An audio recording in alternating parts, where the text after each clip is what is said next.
Hello, everyone. Hello, everyone. Good afternoon, and welcome to our second NAIA Customs webinar on customs procedures and operations, entitled "How to Claim Parcels in Central Mail Exchange Center and in Other Express Shipment Couriers." Before we start, I just want to make sure that you are hearing me clear and well. Please put your video on and raise your hand if you can hear me loud and clear. Pakitaas lang po yung kamay natin. Kung naririnig niyo po ako.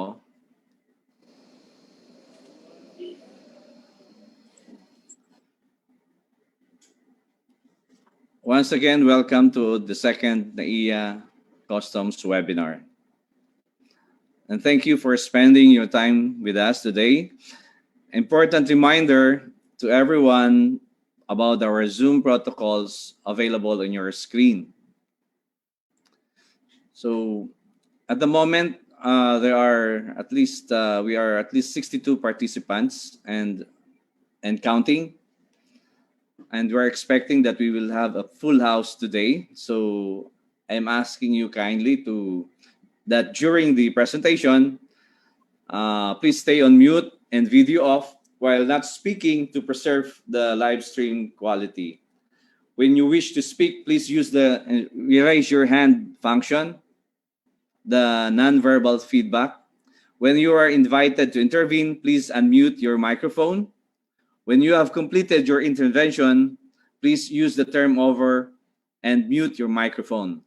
Please state your name, the place, and the organization you represent before sharing a comment or question. That is during the question and answer portion. And after speaking, please mute your microphone and make time-bound intervention. We welcome you to write questions with your name, place, and organization you represent in the chat function. So we encourage everyone, if you have some questions during the presentation, please use Zoom chat for your questions or other issues you want to raise. And we encourage everyone to keep your video on during the following activities. During the opening remarks, I am requesting everyone that you turn your video on, and during the question and answer portion, so we can see your handsome and beautiful faces on our screen. My name is Arnold. I am the Chief Customs Bonded Warehouse Division, and I will be your host for today. Again, welcome to NAIA Customs webinar. We begin now by requesting our beloved district collector for the opening remarks. Our hardworking, consistent achiever and innovator, Carmelita M. Talusan, District Collector, NAIA. Mami Mel? Okay. Thank you, Arnold. Magandang hapon sa inyong lahat. Good afternoon, ma'am. And first, dahil magpapasko na, gusto kong batiin ang lahat ng Merry Christmas. And this is the reason why we organized right away this second webinar of Port of NAIA. Alam naman po natin yung ating tradition. We are most of the time we are really planning to send gifts, or pwedeng tayo ay nag-expect ng mga gifts coming from our relatives abroad. And this is, I think, very timely na magkaroon kayo ng guidance on how to claim your parcels. So this is not only parcels to the post office, na dahil meron din tayong customs doon, no? And we will be guiding you kung paano kayo mag-claim ng parcels. At the same time, we will also be giving you guidelines kung paano din kayo mag-claim ng parcels through the Air Express. Meaning, ito yung through DHL, through FedEx, and at yung iba pa nating Air Express warehouses. So, ito po ay ginagawa ng Port of NAIA in compliance din sa directive ng ating commissioner na magkaroon tayo ng mabilis na proseso and promote ease of doing business. So, here in Port of NAIA, lahat ng frontliners natin, together with the deputy collectors and all the other officials of Port of NAIA, we are all here to provide a better government service.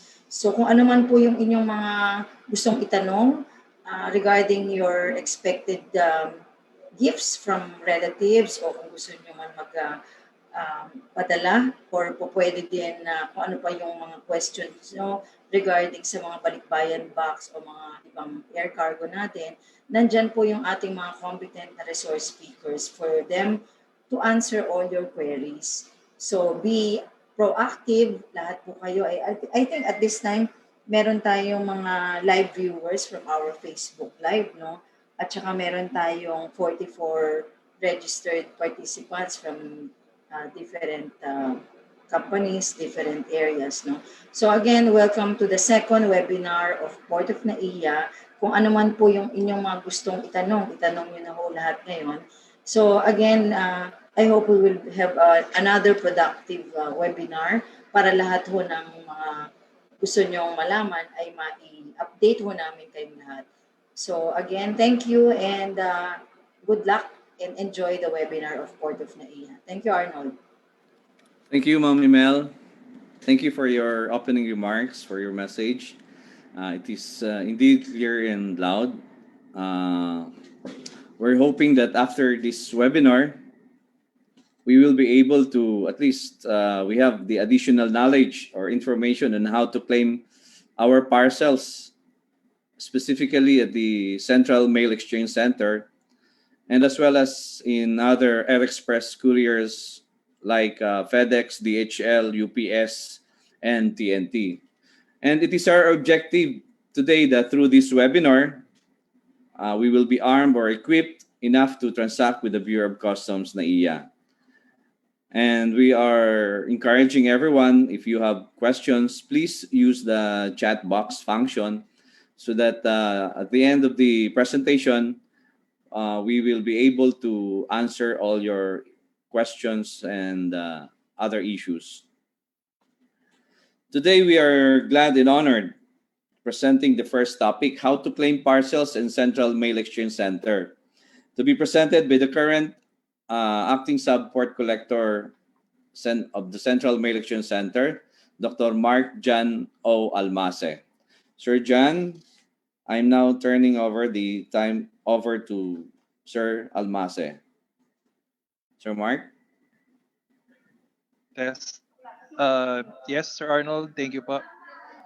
A pleasant afternoon to everyone, especially to our viewers, to our listeners for this afternoon's webinar. I am privileged to be invited again to be the speaker for this afternoon and to discuss to you the process how to claim postal items at the Central Mail Exchange Center, how to claim your parcel, which was booked in a post stations from origin here at the Central Mail Exchange Center. May I request, ma'am, to share our slides?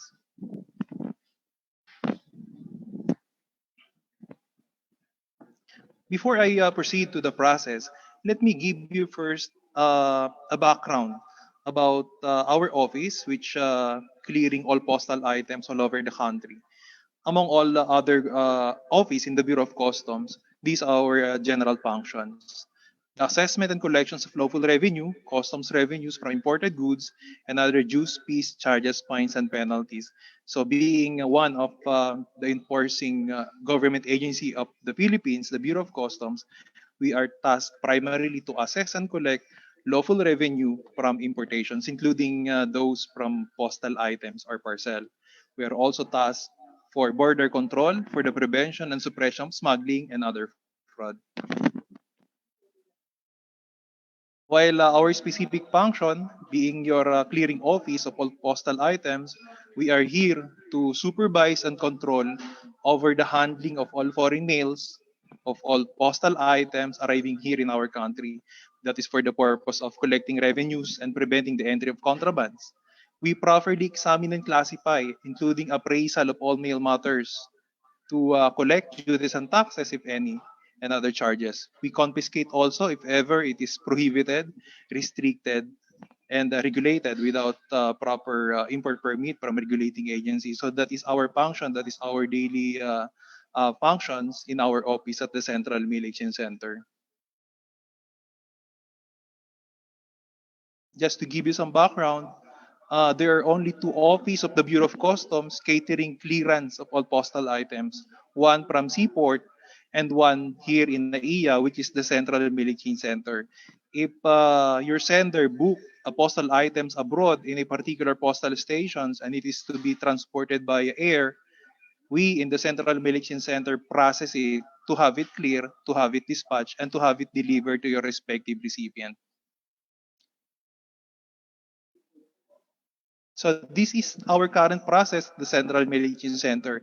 I just want to give you a background on how a particular parcel process until the Philippine Postal Corporations deliver it at a respective or a specific postal station here in the Philippines. So once dumating po yung postal item ninyo carried by an aircraft, the transfer of that postal items will be underguarded by a specific office in the Bureau of Customs NAIA, which is the Aircraft Operations Division, until it was received by the Philippine Postal Corporations at the Central Milling Center. On the third process, and the fourth process, once it was received by the Philippine Postal Corporation's representative, ang lahat po ng postal items ay dinadaan sa X-ray which is manned by the Philippine Postal Corporation's X-ray operatives together with the Bureau of Customs operatives. So tinitingnan po namin doon kung may mga suspected items which is subject for physical examination. After that, Philippine Postal Corporation po, i-debug po yung mga postal items which is consolidated, i-encode po nila yan. After that, it will be transferred sa amin, sa Bureau of Customs. Sa Bureau of Customs po, kapag pinorward na po ng Philippine Postal Corporation, we have two selectivity there, either pass or subject, based on our profiling, based on our current risk management tools. If it is tagged subject, we will conduct physical examination witnessed po by Philippine Postal Representative. After examination, kung okay naman po yung cargo, hindi po siya restricted, hindi po siya regulated, hindi po siya prohibited, at wala rin pong liability for the payment of duties and tax, it will be marked pass and will be forwarded to the Philippine Postal Corporation for dispatching until it will be claimed by your specific recipient. Sa may notation lang po kami na PhilPos is responsible po sa safekeeping, including dispatching of parcel, including notification to client. Ang responsibility lang po ng Bureau of Customs is to process the clearance. Once we had been cleared your goods for dispatch, we will return po yung parcel ninyo sa Philippine Postal Corporation, which is the PhilPos, and considered as your carrier for dispatching and for delivery po sa specific recipient ninyo. Next po. So it is the same, binigyan lang po namin ng emphasis yung process natin kung saan po dumadaan yung mga postal items once your postal item arrive here in our country. So yun nga po, gina-underguard po yan ng customs from aircraft going to the Central Milling Center. Once arrived na sa Central Milling Center, we will conduct X-ray, K9 dog sniffing, so on and so forth. And after that, we will do our assessment process. So sa assessment process po, it is either subject for examination. After we examine it, check po namin kung may value. Previously po, diniscuss po natin yung de minimis rule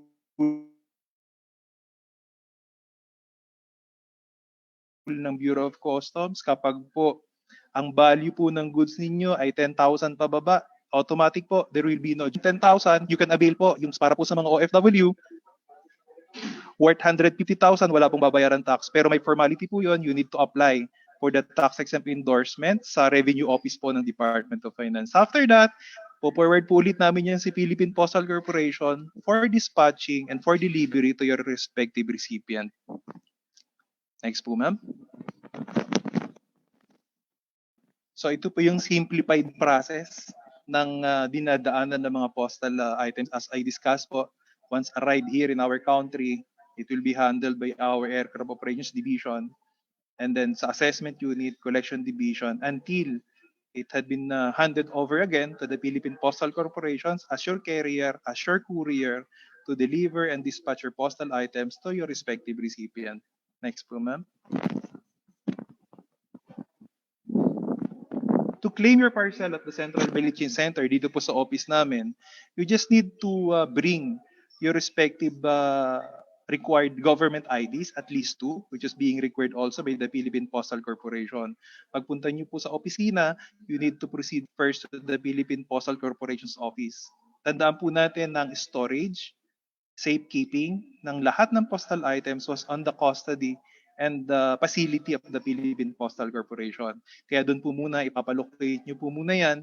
Then the Philippine Postal Corporation's representative po will retrieve your postal items and forward to us, Bureau of Customs, for processing. Sa processing po, we're going to check it, first yung value. Kung ang value po ninyo ay 10,000 and below, there will be no liability for duties and taxes. We are also tasked, being your Bureau of Customs, to check whether your goods is regulated, meaning to say you need to comply with other regulating rules, regulating government agency. Either required po namin kayo na mag-submit ng mga import permits, clearances, and other requirements from your regulating agency. If it is restricted naman po, we will make sure po na compliant po kayo sa mga existing laws, rules, and regulations. Apology po, kapag po prohibited yung pong goods ninyo, that will be subject po to seizure and forfeiture proceedings. Kaya ina-advise ko rin po kayo na i-check po natin yung ating pong mga ini-import, whether it is freely importables, ibig sabihin po, hindi po siya regulated, hindi siya restricted, hindi siya prohibited. Check nyo rin po kung if it is kasama sa list ng mga regulated goods. Check nyo rin po if it is prohibited.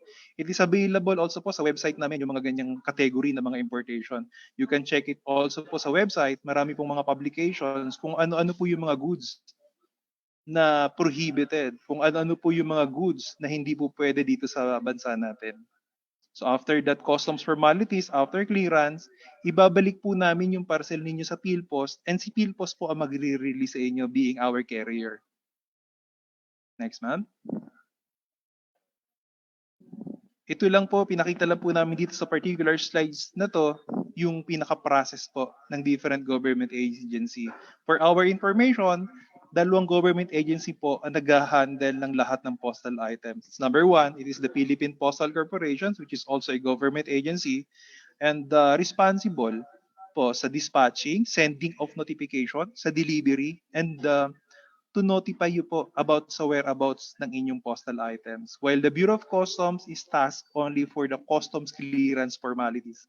While on the other hand, kayo po, being the claimant, you are responsible po to comply with all other requirements being asked by the Bureau of Customs and by the Philippine Postal Corporation.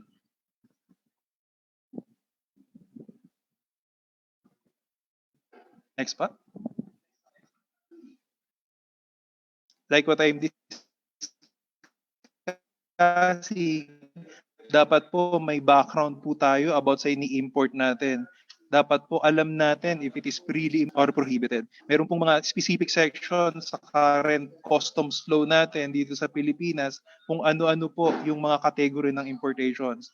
If it is freely importables, meaning to say hindi po siya restricted, hindi siya regulated, hindi siya prohibited, at wala po siyang liability sa duties and taxes, there's no way po na madedeli yung cargo ninyo to claim by your respective recipient. Kung regulated naman po, we need to coordinate po sa inyong regulating agency and to ask what will be the requirements for you to claim these particular goods, to ask what will be the import permit needed to allow the releasing of this particular importation. Next pa. Sa prohibited po, it is specifically enumerated here. Marami po rin tayo mga prohibited importations. Kung nag-i-import po tayo, dapat po aware po tayo dito sa mga prohibited items. Like what I'm saying here, kapag po nakapag-import tayo, whether it is for personal or for any reason, and it is included to the prohibited list of importations and exportations, even the Bureau of Customs po has no option, has no choice, but i-confiscate po yan, subject po yan sa seizure and the forfeiture proceedings ng law division natin. Next pa. That is a continuations of prohibited goods. Sa restricted naman po, it is also enumerated. Kaso lang po sa restricted, kailangan lang po natin na compliant po tayo sa different laws, rules, and regulations if you import restricted importations. Next po, ma'am. Sige po, ma'am. Next po. Meron po kami mga publications sa aming pong Facebook page. It is also available sa ating website. Ano-ano ho ba yung mga regulated import products at ano po yung specific requirements. So kung ma-check nyo po dito, kapag nag-import po kayo ng specific regulated products na ito, nakalagay din po yan kung ano po yung mga regulating agency na dapat nyo pong kausapin muna bago po ang Bureau of Customs. Tandaan po natin, if you import regulated import products, you need to have first a formality or clearance from the regulating agency. Hindi po namin mapaprocess ang inyong goods without that particular requirements. Kung hindi naman po tayo aware, if ever nakapag-import po tayo ng regulated, prohibited, or restricted goods, you can call us po. Later on po, ipapublish po natin again yung aming mga hotlines specifically and particularly here in the Bureau of Customs NAIA para po makapagtanong kayo sa amin at para rin po ma-advise namin kayo on what to do whether nakapag-import po kayo ng regulated goods, mga prohibited goods, and restricted goods. So it is enumerated also here. Next po. Next slides, ma'am. Ito rin po yung mga live plants, live animals, yung mga usually po na ini-import dito sa NAIA, including cigars and cigarettes, mayroon pong specific limit na kapag lumampas po kayo doon sa specific limit na yon, we have no option po but to stop the processing of your clearance paper and require you po to submit other documentary requirements. We require you to submit import permits, licenses, and clearances required by other regulating agencies. So kapag nag-import kayo ng regulated goods, hindi lamang po si Bureau of Customs ang nag-handle ng clearance. May kasama na rin po tayong other regulating agencies. So it is very important po na kapag may shipment tayo to check whether your importations is regulated or not, is prohibited or not, or restricted or not, to avoid problem po in the clearance process. Next, ma'am. Ito po, marami pong importations, particularly po sa Central Mail Exchange Center, na sumusobra po sa limit. In this particular slides po, pinapakita po natin kung ano-ano po yung mga regulated ng FTA but allowed to be imported and considered for your personal use. May limit lang po. Apologize po kapag sumobra po kayo sa limit, hindi niyo po makukuha yung item nyo at that will be subject for confiscation. Katulad po nito, yung mga toys, 10 piraso lang po ang ina-allowed ng FDA without respective import permit from them. Ang perfumes po, 5 bote lang po ang allowed. For lipstick, marami pong importation sa CMEC, through postal station na sumosobra po dito. So wala hong option ang Bureau of Customs but to subject your importation to seizure and forfeiture proceedings dahil po sumobra kayo sa limit. For shampoo, for lotions, which is our basic necessities, yan lang po yung allowed without specific and particular permit from the Food and Drug Administrations. Even bar soup po, mayroon pong requirements, 2 kilograms lang po. Assorted cosmetics, 1 kilograms, and so on and so forth. So it is very important po na malaman natin yung mga regulation na ganito at kasi po most of the time kapag po ganitong importation, dito po nade-delay yung mga importation natin.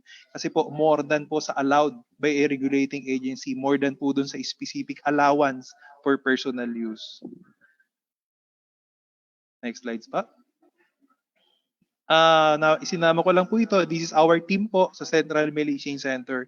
We have examiners, we have segregator assistants, which enough to cater po yung mga postal importation ninyo. Next po. Ito po yung hotlines namin. Sinadya po namin na ipakita sa inyo kung sino po yung tatawagan natin in terms po na may mga question kayo sa postal items.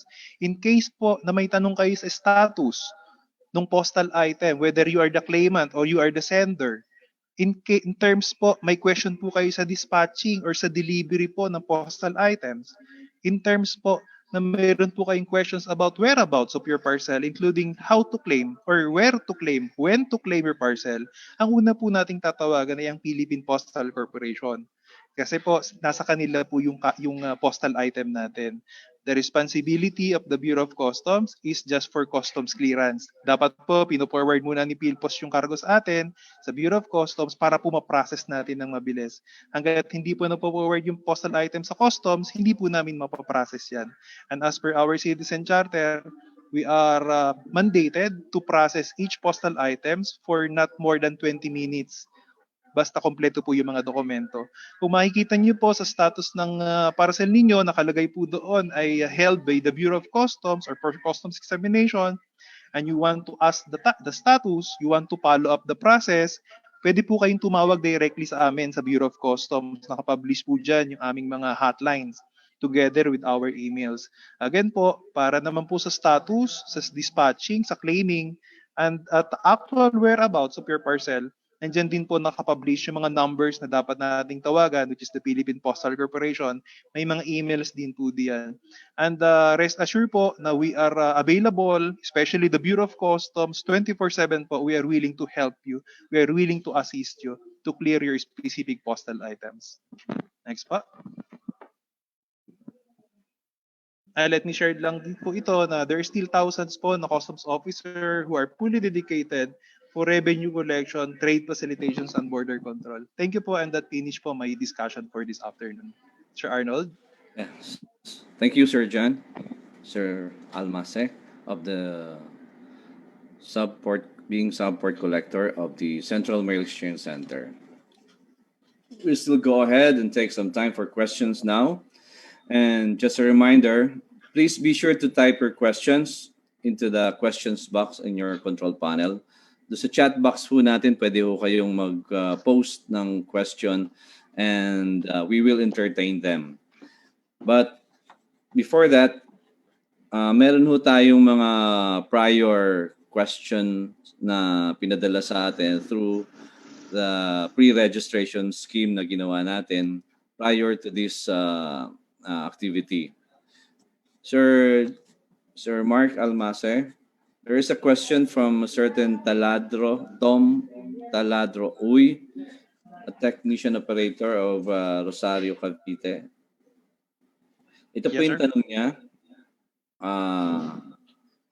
My parcel from New Zealand arrived here in Philippines last December 6, but still now we don't receive it. So in case na nakikinig or nanonood si Sir Oy, Sir Jan, maybe you can make some answer on this question. Thank you. Opo.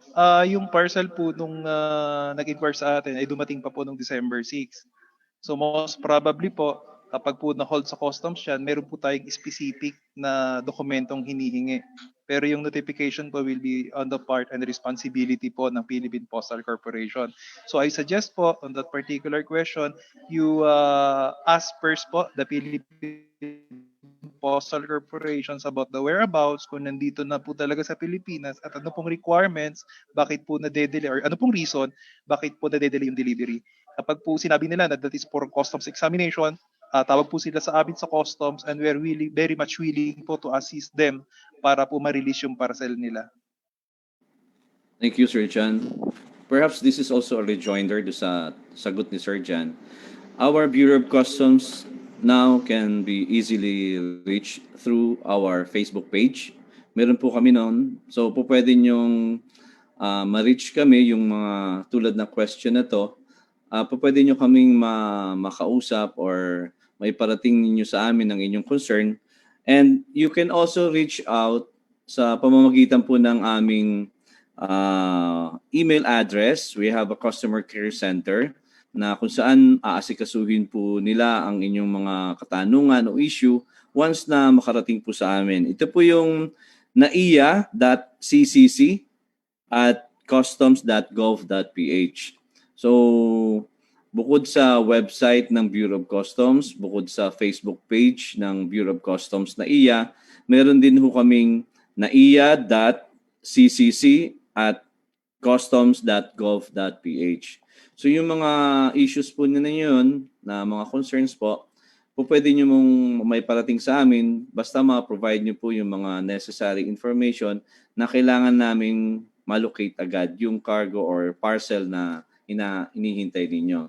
Sir Jan, meron pa uling tanong mula kay G.F. Caruz from Bayugan City.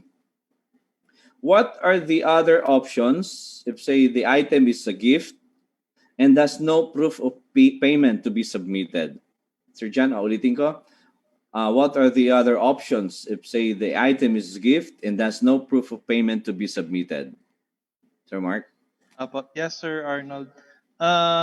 Actually, marami rin po talaga dumadating na mga gifts and samples na wala pong transaction value. Meron po kasing method of valuation ng Bureau of Customs na sinusunod in accordance with law. Kapag po walang transaction value at walang transaction talaga, walang sale between importer and exporter, katulad po ng mga gifts, we will base po yung valuation ninyo sa value ng identical or similar goods which was arrived here in the Bureau of Customs. Meron po kaming tinatawag na Value Reference Information System. Nakikita po namin doon yung identical and similar goods na value na pwede pong gamitin sa pag-assess ng parcel po ninyo. Thank you, Sir Jan. Another question from Miss Beverly Ann Palmero ng Pasig City. She is a operation staff. Ang tanong po niya, siguro pwedeng ulitin niyo na lang po kasi na-present niyo na ito kanina. What are the requirements for claiming the parcel? So, ito po ang tanong niya. What are the requirements for claiming the parcel?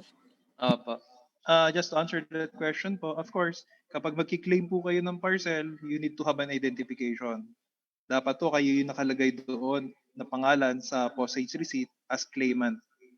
Kung hindi man po kayo, you're supposed to have an authorization from the real claimant. At yun din po, kung regulated po yung na-import ninyo o restricted, you need to comply another requirements po from our regulating agencies. Yun po yung mga requirements. Thank you, Sir Jan. Siguro parang kadugtong to ng tanong na nauna at sagot niyo po. Ito po yung tanong ni Ms. Mency Achacoso, a customs broker from Nippon Express Philippines. She's the manager. Does BOC required import permit for regulated parcel consigned to a person? Ulitin ko po.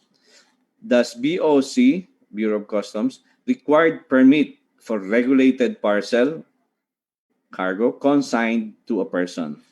Thank you, Sir Jan. May mga regulated goods po kasi tayo na allowed to be import without particular import permit.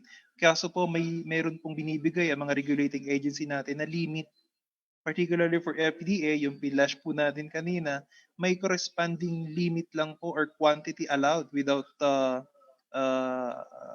compliance to the respective regulating government agency. So dapat aware din po tayo doon. Thank you po, sir. Thank you, Sir Jan. I think we're good for now. We will entertain all other questions na nauna nyo pong napadala sa amin later at the end of the second presentation. Again, thank you for everyone. It was a pleasure being with you today for raising your questions. And now, please do not leave. Hindi pa po tayo tapos. Meron pa po tayong second topic. Ito po yung magandang topic din natin na kung saan uso talaga ngayon or trending ngayon yung mga online goods na dumarating sa atin.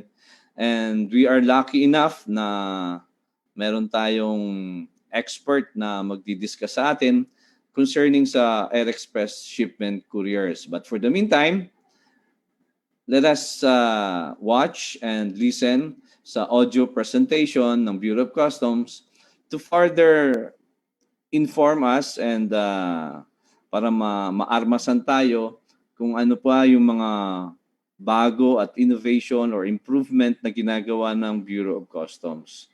So we will be preparing while preparing for the next topic.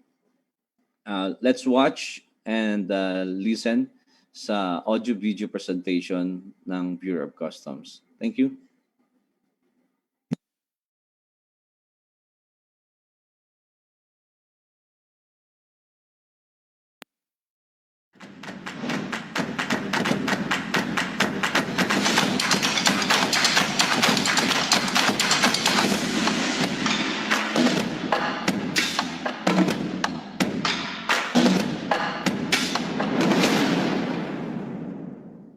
Mula Simula nang siya ay maluklok noong October 2018, malinaw ang misyon ni Commissioner Ray Leonardo B. Guerrero na sugpuin ang korupsyon sa Bureau of Customs. 2 taon na ang nakalipas at lahat ng hakbang upang matugunan ang hamon ng korupsyon ay patuloy na isinasagawa sa bawat aspeto ng BOC. Nakatuon ang mga hakbangin ito sa aktual na pag-usbong ng korupsyon sa araw-araw na operasyon ng Bureau hanggang sa kakulangan sa sistema na maaaring magbigay daan sa graft and corruption. Walang humpay ang pagpapatupad ng Bureau ng iba't ibang programa na nakapokus sa adhikain nito para sa pagbabago at pagpapabuti ng mga sistema. Dahil dito, nakakasabay ang Bureau sa mga pangangailangan bunsod ng mga di inaasahang sitwasyon. Ipinatupad ng Customs ang Enhanced Value Reference Information System upang masigurado na makakamit at malalampasan nito ang mga revenue collection targets ng ahensya. Bukod rito, nakatutulong ang EVRIS upang mapabuti ang paraan ng pangongolekta ng duties at taxes at mabawasan ang bilang ng mga iligal na transaksyon. Dagdag pa rito, naging katuwang ng BOC ang CmEC sa pagpapatupad ng online at cashless na sistema sa pagbabayad upang higit na palawigin ang pangongolekta ng tamang buwis at pagpapatupad ng no-contact policy.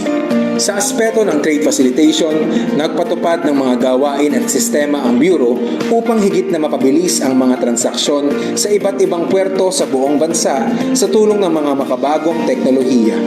Kabilang sa mga gawain at sistemang ito ay ang Customer Care Portal System na nakatutulong upang magkaroon ng mabilis at bukas na linya ng komunikasyon sa pagitan ng mga kawani ng BOC at stakeholders hinggil sa iba't ibang pangangailangan at katanungan na may kaugnayan sa BOC. Nariyan rin ang Cargo Targeting System na ginagamit sa advance sa pagsusumite ng mga impormasyon hinggil sa cargo bago pa man ito dumating sa bansa. Mayroon ring Goods Declaration Verification System sa lahat ng puerto sa buong Pilipinas. Ito ay nakatutulong upang mapabilis ang pagkuha ng status ng goods declaration sa pamamagitan ng makabagong teknolohiya gaya ng computer at smartphones. Nagbibigay daan rin ito sa pagkakaroon ng transparency sa pamamagitan ng random assignment ng mga entries para sa assessment ng mga BOC examiner at appraiser na nagtatrabaho sa puerto at nagdulot ng pagkawala ng suki system. Gayun din ay nililimitahan ito ang face-to-face transactions sa mga customs personnel. Upang bigyan ng update ang mga stakeholders ukol sa mga parcel at balikbayan box na dumadaan sa customs clearance, ipinatupad rin ng ahensya ang balikbayan box and parcel tracking system. Nagsagawa rin ang Bureau ng pagpapaunlad sa border protection capabilities nito para sa malawakang pagsugpo sa smuggling at iba't iba pang illegal na transaksyon. Kabilang dito ang Electronic Tracking of Containerized Cargo o ETRAC na nakatutulong upang masubaybayan ang paggalaw ng mga containerized goods patungo at pabalik sa mga destinasyon nito gamit ang mga tracking device na may GPS. Isa rin ang Universal Risk Management System sa mga programang ipinatupad ng Bureau of Customs upang mapabilis ang pag-scan ng containerized goods habang pinapalawig ang mga paraan upang mapaliit ang pagkakataon na magkaroon ng illegal na transaksyon. Dahil sa hindi natitinag na pagsugpo sa korupsyon, nagbunga ito ng iba't ibang investigasyon at pagsasampa ng kaso laban sa mga umaabusong kawani ng Bureau of Customs. Mula January hanggang October 2020, 228 na kawani ng customs ang binigyan ng show cause orders sa paglabag sa batas at regulasyon ng customs. Bukod dito, 45 ang sinampahan ng administrative cases at 7 criminal cases ang inihain sa Department of Justice. 157 administrative cases naman ang inihain sa Office of the Ombudsman at 28 na kaso ang isinangguni sa National Bureau of Investigation laban sa mga tiwaling kawani ng customs. Sa kabuuan, ang pinaigting ng kampanya ng Bureau laban sa korupsyon ay nagbunga sa pagkakatanggal ang 20 miyembro nito, pagkasuspende ng 4 at pagreprimand sa 4 pa. Nagkaroon din ng reshuffle ang 708 na tauhan ng customs sa iba't ibang offices, kung saan 7 sa mga ito ay galawan sa level ng district collectors. Ang isinasagawang paglilinis sa ahensya ay sinaklaw maging ang mga stakeholder na lumalabag sa mga batas at regulasyon na pinapatupad ng customs. Ngayong taon, 78 kaso ang isinampa laban sa mga importers at customs brokers na may total appraised value ng duties and taxes na higit sa 2 bilyong piso. Kaugnay ng pinaigting na kampanya laban sa smuggling, 476 na importers at 116 na customs brokers ang tinanggalan ng accreditation dahil sa pagkakasangkot ng mga ito sa smuggling at iba pang illegal na transaksyon. Habang ang mga isinagawang gawain para sa pagpapabuti ng sistema at paglilinis ng ahensya ang agarang resulta ng programa laban sa korupsyon, nagkaroon rin ng Bureau ng malawakang internal campaign para sa integridad at etika sa paglalayo na masugpo ang graft at corruption mula sa pananaw at kultura ng institusyon. Upang masiguro na patuloy ang pagtahak sa layunin ito, lumahok ang Bureau of Customs sa Performance Governance System na pinangangasiwaan ng Institute of Solidarity in Asia. Sa ilalim ng PGS ay nakabubuo ng roadmap at guideposts na tumutulong sa pagpapaunlad ng institusyon, maging internal man o external. Matapos makapasa sa initiation stage at magkamit ng Gold Trailblazer Award, sa kasalukuyan ay isinasagawa na ng Bureau ang mga hakbang na kinakailangan upang makapasa sa compliance stage.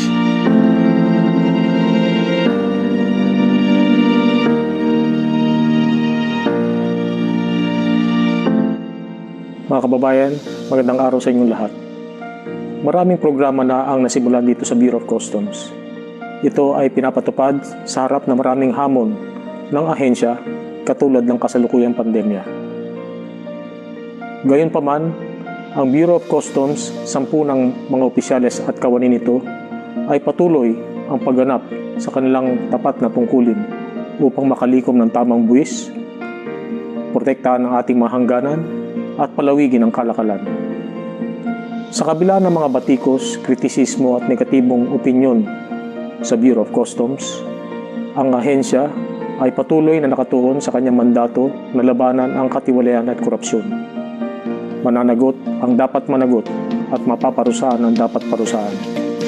Bilang pinuno ng ahensya, responsibilidad ko na itaguyod ang integridad ng Bureau of Customs at pangalagaan ang kalagayan ng mga matitino at tapat nitong mga kawani. Umasa po kayo na sa tulong at suporta ninyo at sa suporta rin ng mga ahensya na katulad ng Presidential Anti-Corruption Commission kasama na sa pagsusumikap ng mga tauhan ng Bureau of Customs, ang reforma at pagbabagong ito ay aming makakamit at matutupad. Maraming salamat po.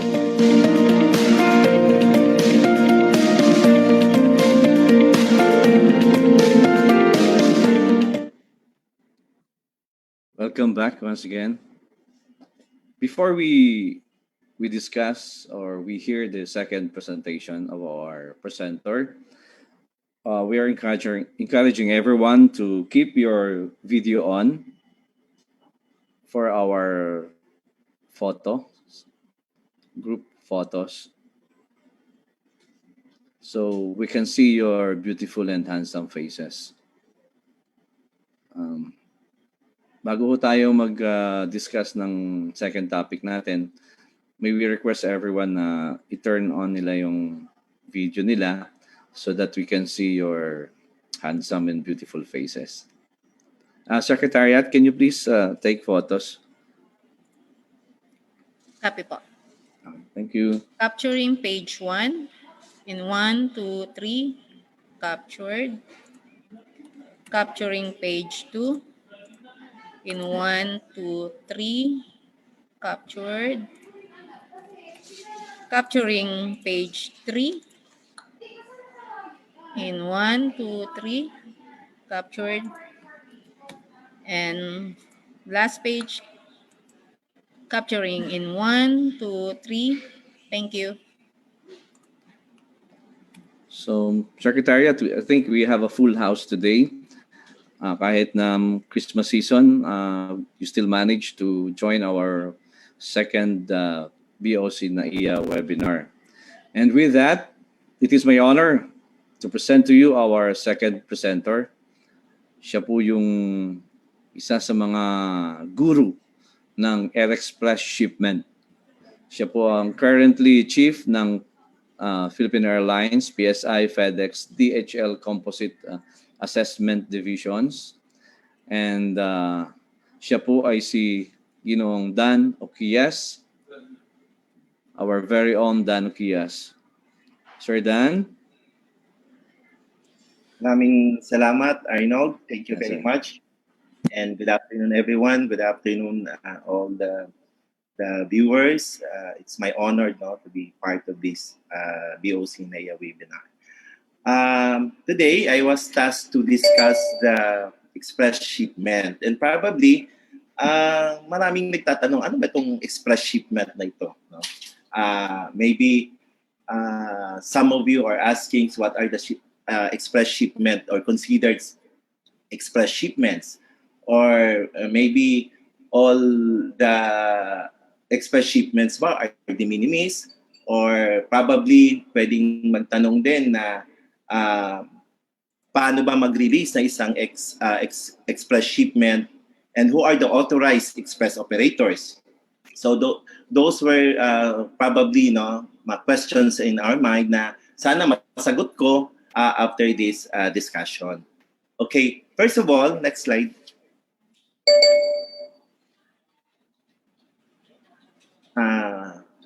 Gusto kong define what is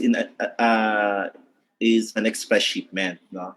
Basically, ang express shipment natin is considered kapag ito ay, sabi nga dito, individual or consolidated air shipments of goods, time-sensitive in character, usually under a door-to-door service arrangement with on-time delivery commitment, and shipped under a master airway bill and consigned, take note, and consigned to an air express cargo operator. So yan po ang definition natin ng isang express shipment. Next slide. So merong specific provisions sa CMTA dealing with an express shipment.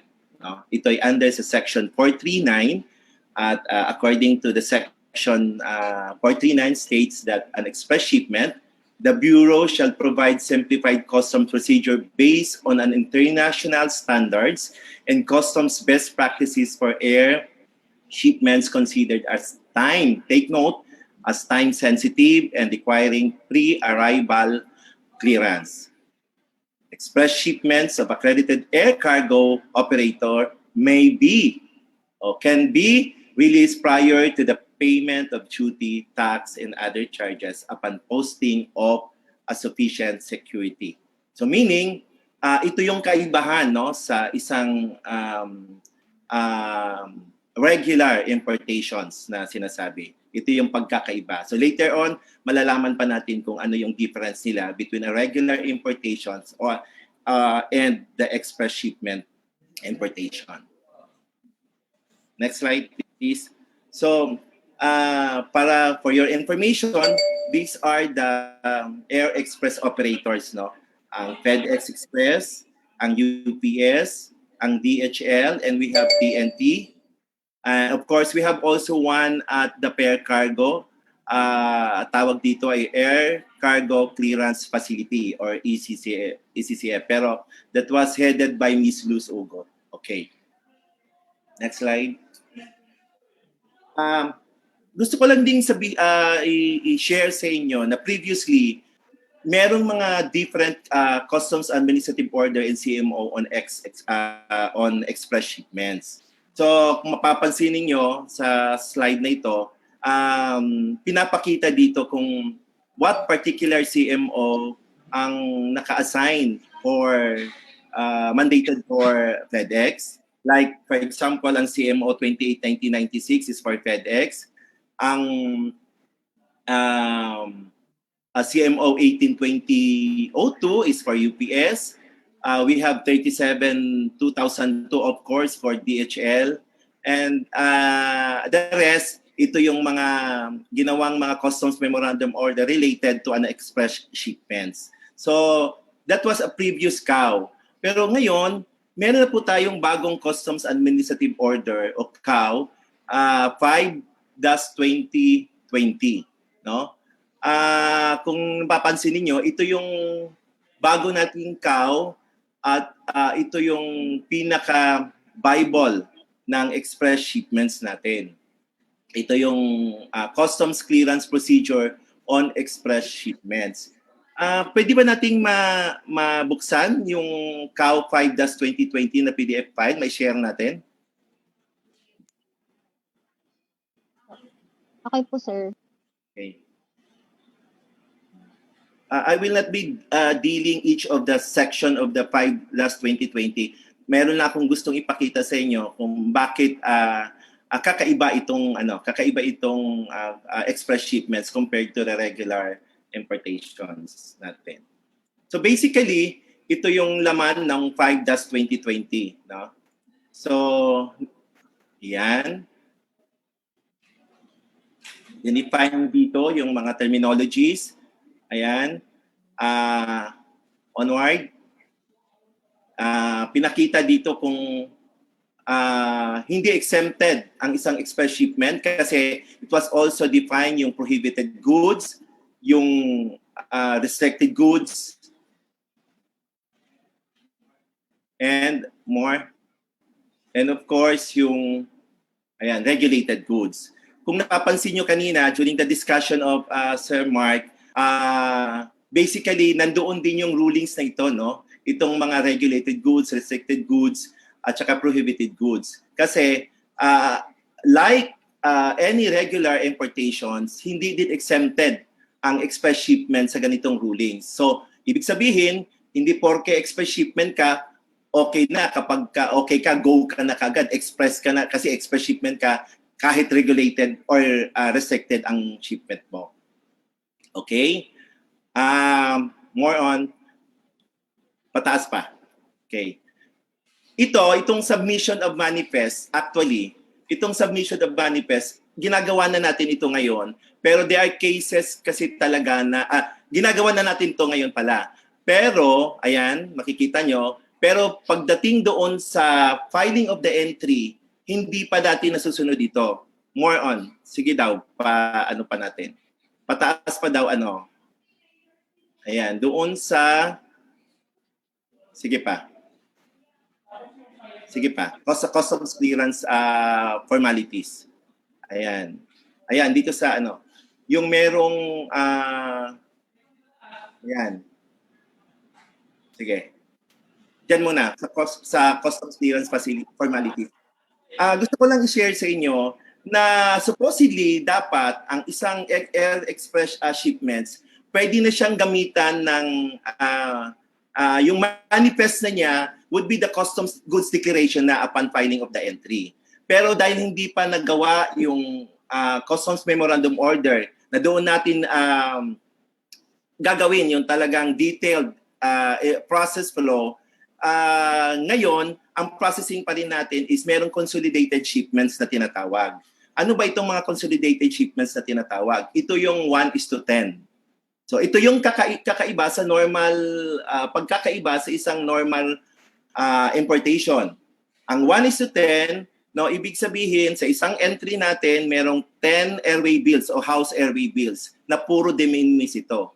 So doon, pinaprocess natin ito, pero upon checking, prior checking of our EPU na yan. So talagang isa-isa yan, chine-check yan, at meron talagang ginawang scrutiny para mapasok siya sa isang consolidated shipments. Okay. So, meron din tayong tinatawag na low value later, no? Para just to summarize, pwedeng balik tayo doon sa slide. Ma'am, ano? Balik tayo sa slide. Gusto ko lang ipinakita ko lang sa inyo kung anong laman ng CAO 5-2020. But later dito sa next slide, gusto kong i-summarize yung process flow ng isang air express shipments. Next slide. Ayan.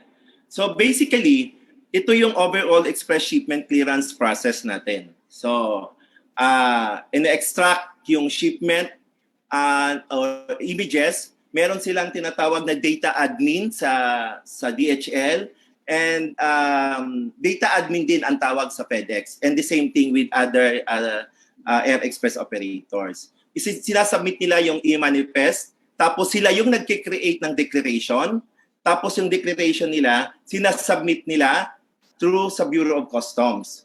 So kung mapapansin niyo yung blue, ito yung ginagawa kapag nasa loob na ng Bureau of Customs. Ang Bureau of Customs will review the declarations. We have the APU, and after that, ililipat nila sa examiners group, review and classify the declaration, and for the the appraisal, merong review and assess declaration din. So after that, kapag okay na lahat, isi-settle yung duties and taxes through an ORVS. Ito yung after the liquidation pala, binibigyan nila ngayon ng ino-OR na ito, advance OR na ito. Kasi di ba may posting na sila ng bonds, ng security bonds. Then after that, i-release na yung cargo to the wharfinger or to the warehouse. I just want to take note na ito is a normal process lang kung walang mga requirements or mga compliance na tinatawag. So we have the documents correspondence, we have the low value non-dutiable, low value dutiable, high value dutiable. At mamaya papakita ko ano ang mga difference ng mga proseso na yan at ano ang difference ng mga importation na yan. Next slide. Okay. Ito yung clearance ng process ng formal. Basically, wala siyang pagkakaiba sa isang normal importations because they have to go through the process of yung filing sa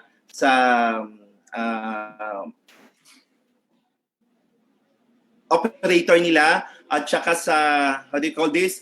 Yung I forgot the term.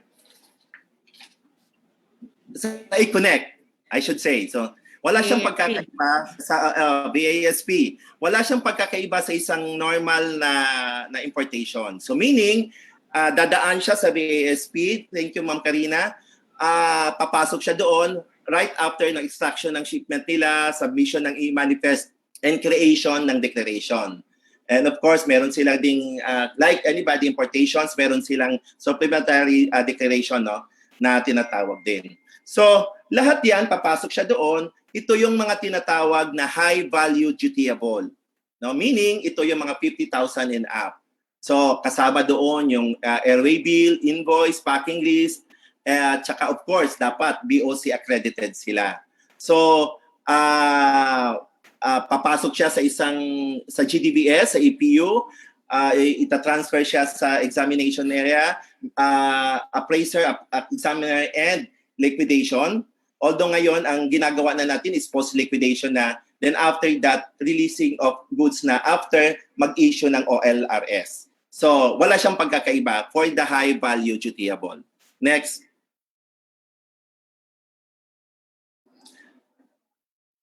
For clearance naman for informal. So basically, kagaya ng binanggit ko na kanina, basically the same yung process niya. Merong extraction pa rin ng shipment ng images which done by the operator, DHL or FedEx or TNT. Sila meron silang sariling team doon. Then all the declaration should be submitted to the Bureau of Customs for processing din. So ito yung pagkakaiba kasi meron itong mga hard copies na tinatawag. Meron tayong informal entry, may gate pass, and of course yung additional na mga documentations. Dito din pumapasok sa informal entry yung tinatawag ko kanina na consolidated shipments. So 1:10. So isang entry, 10 ang house airway bill. So yun yung pagkakaiba sa isang air express shipments. But ang process niya basically pareho lang. Dadaan siya sa APU, dadaan siya sa examiner, dadaan siya sa appraiser, assessor, and of course, isi-settle yung duties and taxes before the releasing of the goods. For the informal, for the meantime, wala pa siyang OLRS. No? Lahat naka-manual tayo doon na ang pag-release natin. Pero ngayon, tinatag-release na natin ito ngayon. No? Lahat. Ang pagkakaiba, kagaya ng sinasabi ko, yung low value, ito yung mga de minimis. No? Kagaya ng sinabi ko kanina, lahat ng mga low value, 1:10, ito yung nag-fall under ng de minimis. So marami yan sila. Ang low value dutiable naman, ito yung 10,000 up to 49,999. Medyo mali yung aking nakalagay 50,000. So meaning, lahat yon sa subject natin ng individual entry ito, sa subject ng filing of formal entry, at yung iba, sinasubject natin ng SVI, yung small value importers. No? That is after naman, more than 50,000 naman pala yan. So, pareho pa rin din ang proseso, ang requirements natin, yung basic requirements din ng isang importer, sa isang importation, meron ding airway bill, invoice, packing list, at everything no na available. Kung meron siyang clearances na kailangan, permits, kailangan din natin i-attach yun. Okay, next. Okay. So, pinakita ko sa inyo yung import clearance overview. Bakit? Kasi gusto kong sabihin na wala siyang pagkakaiba sa flow ng isang normal importation. Maliban na lang, meron siyang tinatawag na consolidated shipment. At sabi nga, time-sensitive sila na tinatawag. At meron silang tinatawag na pre-alert shipments. Meaning, pinaprocess na natin yung kargamento nang hindi pa dumadating yung actual na cargo. Yun. Ang tawag natin doon as mga pre-alert shipments. Okay, so basically, pero kahit pa pre-alert shipment siya, it has to go through the process of formal, papasok siya sa GDBS, papasok siya sa assessment, examination, pass through the risk management, yung selectivity, green, yellow, red, and orange, or orange and red, at pagka-formal naman, dadaan din siya sa isang assessor. So, lahat yon pare-pareho lang kapag pagkatiningnan natin. So, kanina binanggit ko lang kung ano yung pagkakaiba nila. Next slide. Okay. Aside from informal and formal, meron ding mga shipments ang isang Air Express operator na covered nila yung mga PESA shipments, no? So pareho lang din ang ginagawa natin sa isang formal entry na tinatawag, pero dito dahil wala namang examination na ginagawa, dahil lahat ng PESA shipment natin, ang examination should be done doon sa final destination. Pero dito, ang pagkakaiba dito sa isang PESA and pre-fold shipments na mga tinatawag, merong kasamang mga auto import permit. Ang auto import permit na ito is being processed by the PESA itself, no? Yung office ng PESA. Okay. Pero pareho lang din, kung mapapansin niyo, it's the same except yung settlement ng duty and tax niya, walang duty na tinatawag, pero meron tayong parang cost ng mga forms na 1,000 o 50 yata yun, if I'm not mistaken. So, sila kinikater din ito lahat ng isang Air Express operator. Next slide. Okay. So, kagaya ng nabanggit ko kanina, bilang sumaryo lang, merong classification, merong valuation, if necessary if it's regulated, kailangan nilang mag-submit ng mga licenses and permits, determination ng, ito mahalaga pala itong determination and validates other documents which may impact the assessment of fees payable to the government. Why? Meron pong tinatawag na mga Incoterms. Mamaya iaano ko sa inyo. May mga Incoterms po tayo na tinatawag for hindi lang po sa regular importation, most likely sa mga Air Express shipments natin. Kasi kapag merong pagkakaiba doon, mag-differ yung paano kukolektahin yung duties and taxes. Okay? Okay, later. Next. Additional information lang po ito, mga kaibigan at mga kasama sa customs. itong regulated goods permits and clearances. Okay, next slide. Actually, diniscuss din ito ni Sir Mark kanina na kailangan nating alamin. So kagaya ng sinasabi ko, hindi porke express shipment sila ay hindi na sila subject for under Section 117 na regulated importation and exportation. At ito'y being implemented through a CMO 9/2015 on the strict enforcement of rules concerning regulated importations. So next. Ayan. Ito din yung mga goods subject to excise tax. So probably baka ang akala ng iba kapag express shipment, kapag de minimis, hindi na sila sinasubject for excise tax. So ito yon siya. Sample ko lang ito, mga sample. Next slide. Ayan. So ito naman, I just want you to show, kaganina merong ginawang matrix o parang matrix yata yun si Sir Mark. Ito din yun, no? Halos pareho lang din siya. For example, yung wine and liquors niya, ano ba ang kailangan? FDA and LTO. No?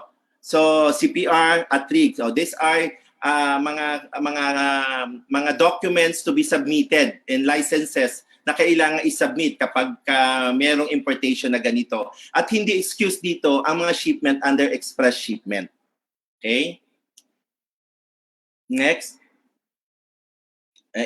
Meron din sa tobacco, no? Ito yung mga shipment, mga kailangan naman, yung NAIA, ICC, TRIG, phytosanitary, BPI, at of course, meron tayong tinatawag na excise tax ng tobacco. So, nandyan yan siya. Next. Kagaya ng binabanggit ko, hindi, pagka ang importation na ganon, hindi, porke express shipment sila, hindi na sila isa-subject for mga compliance and permits na kailangan sa isang importation. Next. Okay.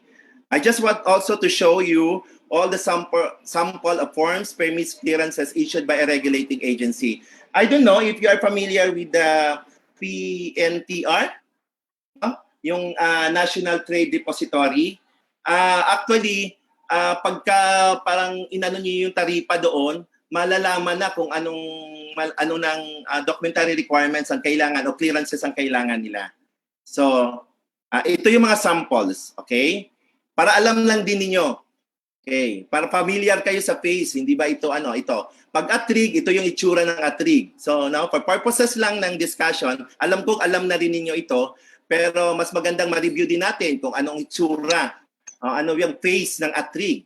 Okay? Yung authority to release imported goods issued by the Bureau of Internal Revenue. Next. Ayan. Ito yung license to operate na ini-issue ng FDA.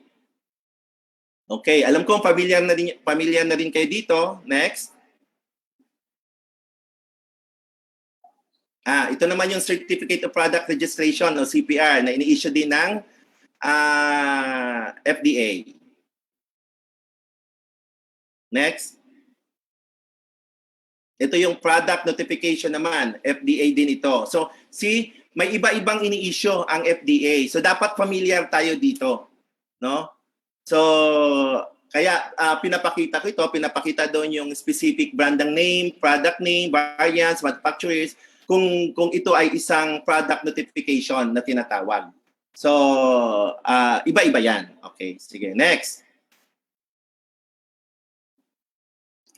Alam ko meron siyang bagong Customs Memorandum Circular na gumawa na sila ng matrix tungkol doon sa requirements sa percentage. Yung binanggit kanina ni Sir Mark, yung ilang pirasong lipstick lang, ilang pirasong para mga beauty products, meron po sila. Next slide. Ito ini-issue, parang joint memorandum ito ng FDA at saka Bureau of Customs na actually, I should say circular pala, sorry. So, ito yun siya. No? Next. Ayan. So, makikita ninyo ano yung mga requirements. Ayan. Kaya kapag katulad nito, kapag clinical trials, kailangan pa pala ng FDA certification. At alam nyo ba, kahit sa personal use, kailangan pa rin ng FDA certification. Meron din yung mga gamot na gamit sa mga cancer, kailangan din pala ng certificate of certification permit. Yung tawag nila is compassionate use, no? Compassionate, ang nag-i-issue ito ang FDA. Okay, next. Ayan. Merong website ang FDA, pwede niyo tingnan ito. Meron din palang website yung yung PNPR. Kung alam niyo, pwede kayong pumunta doon at tingnan din 'yon at pumasok doon sa website ng PNPR. Next. Ayan, ito pa. Ito yung NTAICC, ito yung National Tobacco Administration Import Commodity Clearance, no? Para familiar kayo, ito yung mukha na ini-issue ng NTA kapag hinahanapan natin sila ng clearances o import permit galing sa NTA. Next. Ayan, meron ding ini-issue, hindi lang po may tobacco leaf, no? Merong SPMS import clearance, meron pa rin tinatawag na phytosanitary certificate. Okay? Alam na ninyo ito. Nagre-review lang tayo para maging mas familiar tayo. Ito naman yung NTC permit, no, to import. Merong permit to import yung isa dito. Meron namang permit to import na minsan ang nag-i-issue yung pagka halimbawa ang office nila nasa Baguio, o di kaya minsan nasa Davao, pero usually kasi nag-i-issue talaga ang NTC based doon dito sa main office. Pero naka-encounter kasi ako, para for your information lang, na yung mga in-issue ang NTC permit kapag malalayong lugar, no? Naka-remote yung mga areas nila. So siguro hindi sila makapunta dito, tapos may office doon ang NTC, they were given a permit also. Okay, next. Pero ang challenge kasi nito, how to check yung authenticity ng documents no. Yun ang sa akin, yun yung isa sa pinaka-challenge. So kaya dapat i-up talaga yung national single window natin, NSW, para ma-double check talaga natin ang mga permits na ito. So meron din tayong marami ito yung mga controlled chemicals. Ito yung pinapadaan natin sa PNP-FEO. Ang pagkakaiba sa isang normal na importation, ang express shipment natin, especially for air express operator, meron na naka-assign na mga PNP officers, FEO, I should say, officer din, na nandoon na sila, no? So minsan usually yung mga talagang kailangan ng permit ng main, pinapapunta nila doon. Pero kung sa tingin nila hindi naman kailangan, sila na mismo ang nagki-clearance. Yung mga PNP officer natin na naka-assign, like for example sa DHL and or sa FedEx. Okay, next. Ayan. Ito yung mga in-issue din. So para alam lang din ninyo, makita lang din nyo, may idea lang kayo ano yung ini-issue sa atin ng PNP at saka FEO. Next.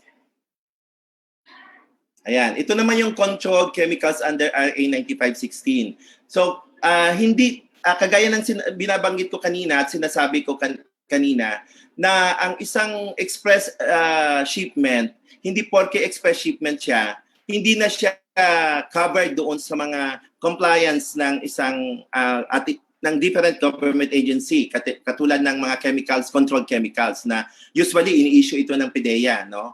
So ito yun siya, list of controlled chemicals. Mapapansin, nababasa ba? Kung nababasa naman, ayan siya, mga samples yan siya ng controlled chemicals. And usually, bakit magandang meron kayong ganito? Kasi, especially, mga examiners and appraiser, hindi lang po examiners na assign at express shipment sa isang express operator facility. Kasi meron din talagang lumalabas na ganito na mga shipment. Na kapag ganito, it should be passed through submit a permit or should pass through our CNIU, yung kahit BF natin. So sila kasi yung expert to check kung paano ito ba okay o hindi, kailangan pa ba talaga or hindi na. Okay? Sige, next. At maraming importation ang ating air express operator niyan. So yan pa rin, yung low risk controlled chemicals. Next. Next. Okay.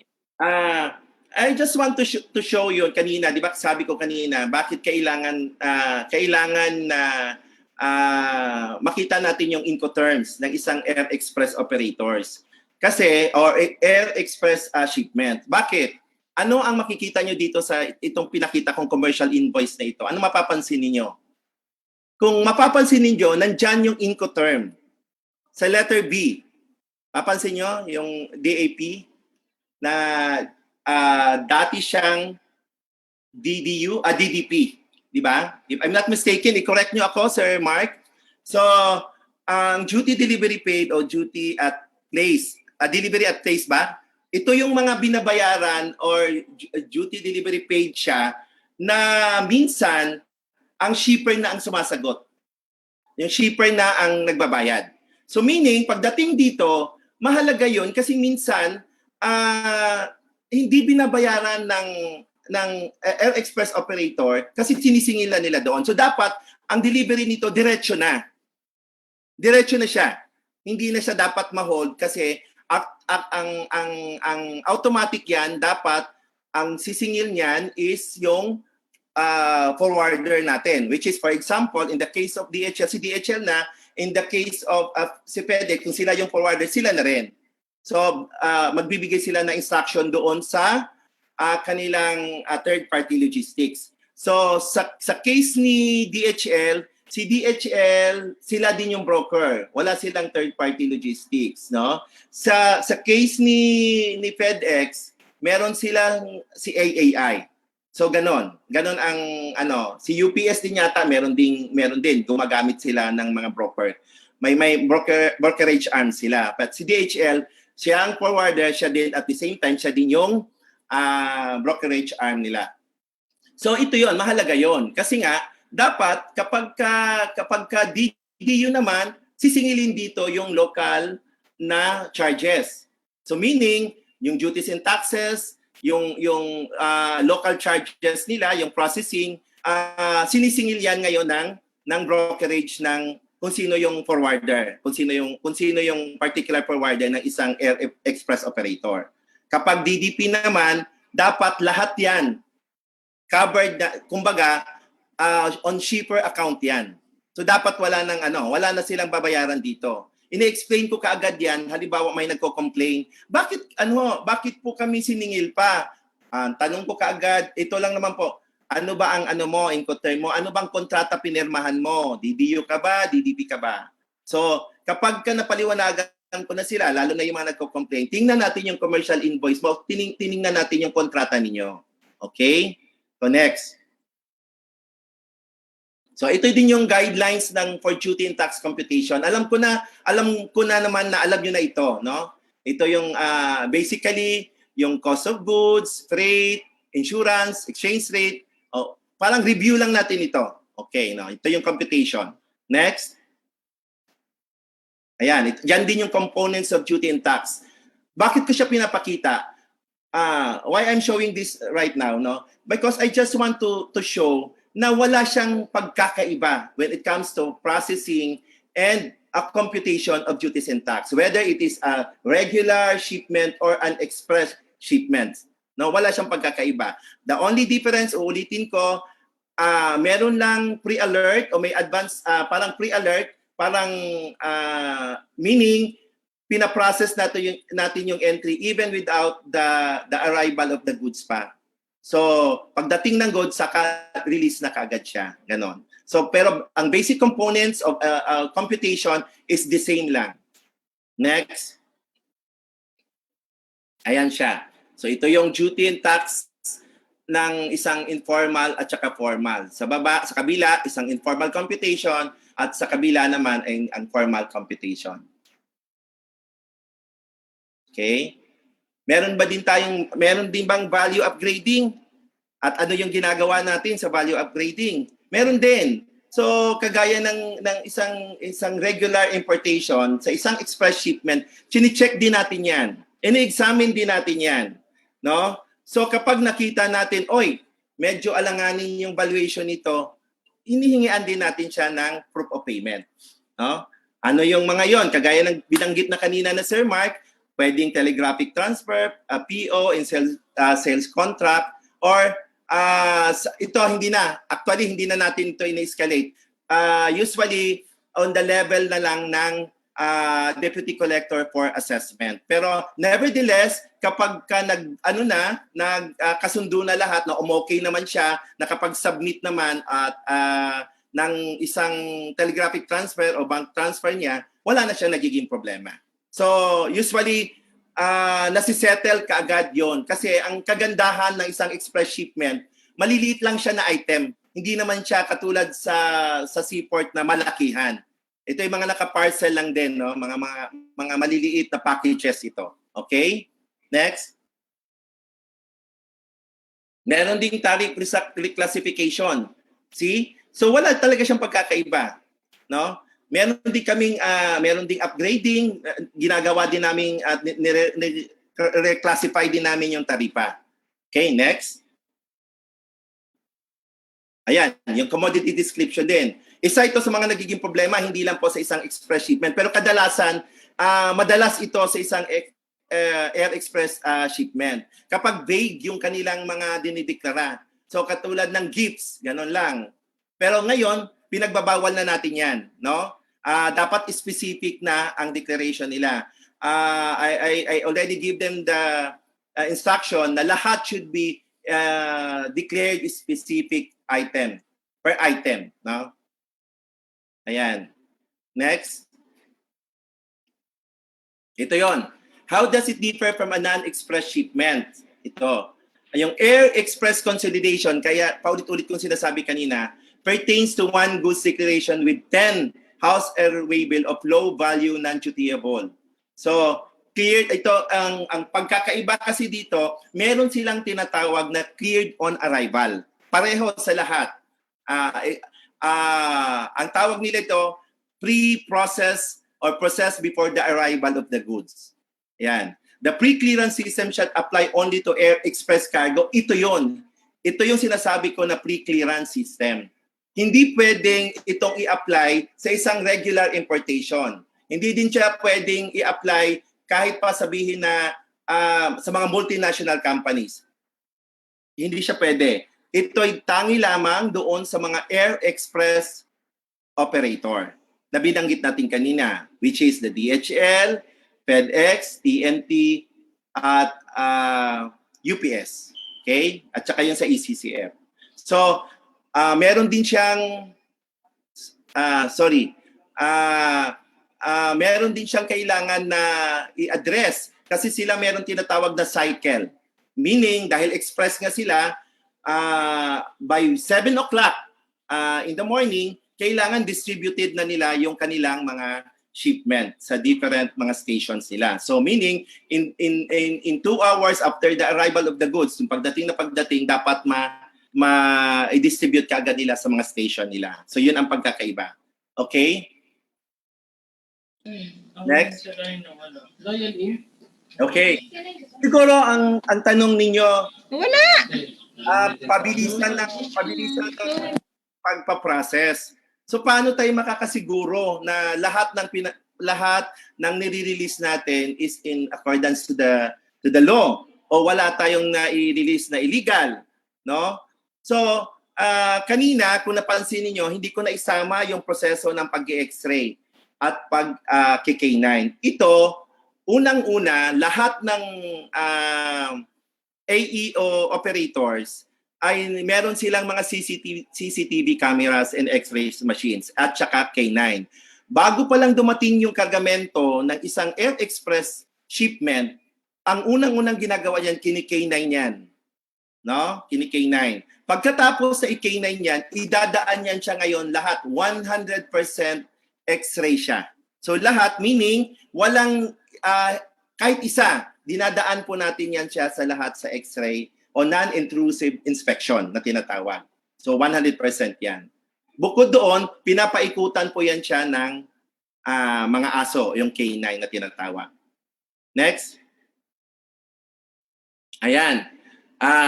That's that is the reason why ang mga Air Express natin ay isa sa mga nakahuli, o I should say isa sa pinakamaraming nahuli siguro na drugs, no, sa history ng NAIA.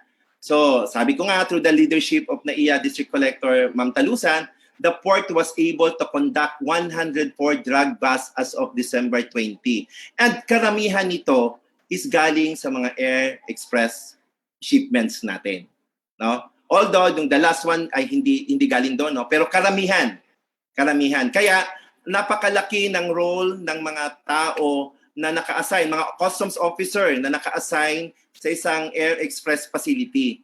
Kasi ang challenge kasi dito paano mo siya mapapabilis pero at the same time napoprotectionan mo yung border protection, no? Na-implement mo masyado, nababantayan mo ang borders natin. So that is the challenge. So kung kailangan talaga palagi kang awake doon sa duty mo, palagi mo talagang tinitingnan. Merong tinatawag na document profiling. Kasi sa dami-dami ng entries na pinaprocess, minsan, syempre, dalawa ang pwedeng mangyari. It's either malusutan ka or ma-practice mo yung skills, how to handle, how to check the documents. Yun yung mga usually nakikita ko na experience ko. So, yan yon, lahat in X-ray at ang nakikita ko, especially for DHL, even after the examination and even before the release of the goods talaga, ang kanilang flow, kung makikita nyo ang flow nila doon sa conveyor nila, it has to pass through again to an X-ray machine uli. So meaning, minsan, 3 beses ma-X-ray ang isang shipment or 2 beses ma-X-ray ang shipment natin. And it's being banned by our X-ray operators. Okay? Next. Okay. And I am very, very proud to say, no, na more than 1.72 billion worth of illegal drugs na apprehended by the BOC. And most of it is from the Air Express shipments. So meaning, talagang ginagawa ng mga tao natin, ng mga taga-customs, yung kanilang responsibility and duty. Siyempre, of course, headed by no less than our district collector. Next. Ayan. At hindi lang po border protection ang ating mandate, no? Pati po revenue collection. Okay? Pwede ba natin ipakita kung magkano yung nakolekta na ng Bureau of Customs from Air Express shipment? Next slide. Pakipindot. Ayan. I think more than 3 billion pesos na collected from the AO shipments in 2020. So, napakalaki ang challenge sa atin dito, especially for the NAIA, na makakolekta ng duties and taxes at the same time mabantayan natin yung ating border, no? Mabantayan natin kasi parehong mandate yan ng Bureau of Customs mangolekta at mabantayan yung ating borders. So kami dito naka-assign dito sa Air Express facility, pinipilit namin lahat yung aming buong makakaya na magawa yung aming tungkulin para magampanan namin hindi lang po yung pangongolekta ng buwis, pati po mabantayan namin yung ating borders. Okay? Next. Next. Okay. That's it. At with that note, maraming salamat. Sana meron kayong nakuha na kahit konti, no, na information sa akin at sana magkaroon din kayo ng idea o nagkaroon din kayo ng idea how to process ang isang Air Express shipment dito sa NAIA. Maraming salamat. Thank you, Sir Dan. It's a very detailed, informative presentation. And we hope na lahat po ng nakapakinig through this webinar may natutunan. And we'll now go to the question and answer portion. It looks like we have some questions, Sir Dan. Sana masagot ko na maayos, Sir Ronald. Sir Arnold. Of course, madadali lang yung mga tanong kasi mga pre-registered questions to. And we are also encouraging everyone na ma-attend ngayon. If you have some questions or you would like to intervene, pwede nyong erase yung hand function nyo dun sa chat box natin and unmute your microphone. But before that, magbabasa muna kami ng mga naunang mga katanungan para at least makita natin kung ano yung mga tanong na nauna nang napadala sa atin. From Mr. Bernardo Jimenez ng Makati City. Ang company niya is Concept Incorporated. This is the question, Sir Dan. I am having issues regarding customs event. When I track my package with the DHL app, they always say that it will take about 3 days for the customs to clear my package. Even if I have complete permits, is it really true? Because as per the agency's mandate, the ease of doing business does not tolerate those transactions exceeding number of days. Sir Dan, ulitin ko po.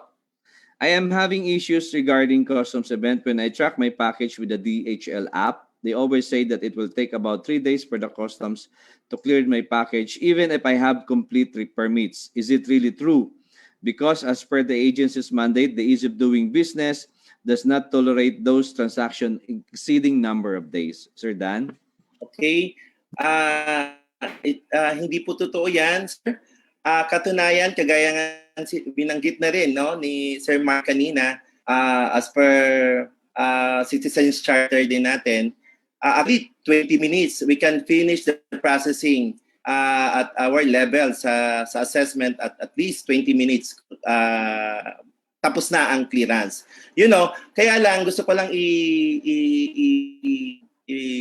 i-explain, no, expound na ang buong process ng pag-release ng cargo sa Air Express, especially for DHL and FedEx, ay hindi lang po sa Bureau of Customs. Meron pong part ang DHL or meron ang task ang isang Air Express operator. So, I really do not know kung ilang oras nila, yung TRS nila, ilang oras nila comply. But, I just want to emphasize na pagpasok po sa atin, sa assessment po, including doon sa pag-release ng cargo sa ating warehouse, is napakabilis po. At hindi po ito nagtatagal, not even an hour, kung tutuusin, including actual release of the goods. So, kung meron lang pong mga problema, kung mga, katulad ng sinasabi niya kanina, na complete na yung kanyang mga requirements na submit na niya, maybe pwede siyang,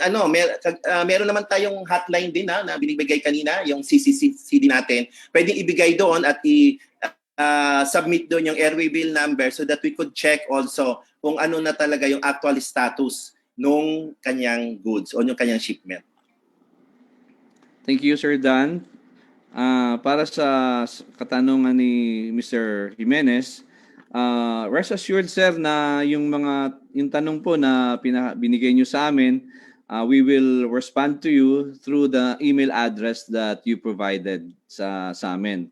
And we also have the customer care center, and they will be the ones that will provide the answer and also the status kung ano ba talaga yung kwento nung parcel na nasa DHL.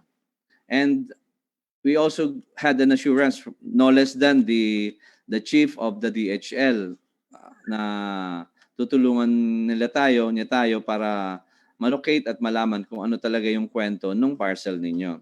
Sir Dan, meron pang mga sumunod na tanong from Sunny Shen of Sunny Star Logistics ng San Juan City. What is the limit for tax charge on a small parcel?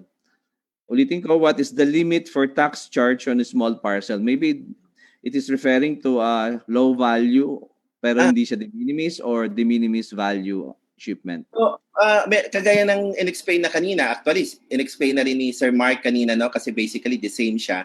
And the same thing with the express shipment. meron tayong de minimis, meron tayong low value, meron tayong high value. So meaning, ang de minimis natin is I think $2,000 below or 10,000 pesos. So 10,000 pesos and below, that is considered de minimis. Pero more than 10,000 up to 49,999 considered as informal o low value siya. So above 50,000 50,000 above considered as formal na siya. So yun yung category. Thank you, Sir Dan. Another question from Cherry Ann Ellison of Coca-Cola Beverage Incorporated. Is there a chance that BOC will operate 24/7 to help importers lessen incidental costs and support urgent shipments? Maybe for the Air Express shipment, Sir Dan can always give an answer to that. But for the general cargo, Sir Dan can also answer that because he supervises and he is the head of the PAL PSI General Cargo Warehouse. Sir Dan? Okay. For FedEx, TNT, UPS, actually NDHL, 24/7 ang kanilang operation. So meaning lahat every day, no? Every day merong operation sila. So nagkakaroon lang ng diferensya kapag hindi pumasok sa cycle na tinatawag nila, cycle of delivery. Pero nevertheless, lahat yan, kapag Sunday na i-process yan, automatic yan, ang delivery niyan is Monday na. So, pero lahat doon, pag Air Express shipment ka, pinaprocess natin 24/7 sa lahat ng isang Air Express operator. Now, for non-express operator, like for example, sa PAL and PSI, meron kaming Saturday, skeletal force kami. Walang palagi yan. Merong naka-assign. Ang magiging problema lang po ninyo kung sakasakali yung bank ninyo, no? Kasi kahit pa i-process natin ito, kung hindi naman bukas yung mga bank ninyo, walang auto-debiting na mangyayari o walang payment na mangyayari. So meaning, the next day pa, the following week, papasok yung payment. So lahat kasi hindi tayo pwedeng mag-release ng cargo kapag walang OLRS, yung online release system. So meaning, ang ibig sabihin noon, kapag meron na kayong OLRS, naka-auto-debit na kayo. O ibig sabihin, bayad na kayo sa inyong shipment, so sa inyong cargo. So yun lang po. Thank you, Sir Dan. Another question from the Facebook live natin po. May nagtanong po. For example, I bought items from Alibaba and I get 20% discount. What's the basis of valuation? The selling price po without discount or the discounted price? Or magkakaroon po ng value upgrading kung ang nakalagay agad sa invoice is yung discounted price? Thanks po. Ulitin ko po from Jovelyn Alberto. Question po, for example, I bought items from Alibaba. I get 20% discount. What's the basis of valuation? The selling price po without discount or the discounted price? Or magkakaroon po ng value upgrading kung ang nakalagay agad sa invoice is yung discounted price? Salamat po. Okay. Palagi nating tandaan na sa method evaluation, transaction value tayo palagi. So, for example, dapat ma-establish niyo na yun lang talaga yung transaction value ninyo, yung discounted, no? So, kung mapapatunayan ninyo na talagang discounted siya at wala namang yun talaga yung binayaran lang ninyo, yung proof of payment niyo, yun lang talaga binayaran ninyo. So we will follow the actual price being paid by you. So yun yung susundin natin na valuation. Ang iba kasi, to be honest din sa inyo, ginagawa din nila itong excuse yung sa katotohanan. Kaya nga ako, I always encourage yung transacting public natin na to be also honest sa kanilang transaction with the Bureau of Customs. Magiging honest talaga sila na yun lang talaga yung kanilang binayaran para susundin din namin yung nasa batas, no? Na like for example, kung yun ang transaction value niya, yun lang talaga din, no? Siguro maybe si Sir Mark, pwede nating tanungin din tungkol diyan. Pwedeng pasagutin pala, sorry. Okay, Sir Mark Jan Almase. Sir Mark, please. Sir Arnold. Correct po, tama po lahat nung sinabi ni Sir Dan. Kung ano po yung transaction nyo, whether it is discounted or not, the Bureau of Customs should honor it. the Bureau of Customs should accept it. Basta mapapatunayan nyo po through submissions of your additional documents like yung mga proof of payment, payment receipt, telegraphic transfer, na ito lang po talaga yung binayaran nyo, we have no option but to accept it. Basta provided lang po lahat ng mga evidences na yun po yung transaction value nyo between your between the buyer and the seller. Yun po, sir. Thank you, Sir Jan. Chair Mark, Jan Almasek. Kanina pa ako, Sir Jan and Sir Jan.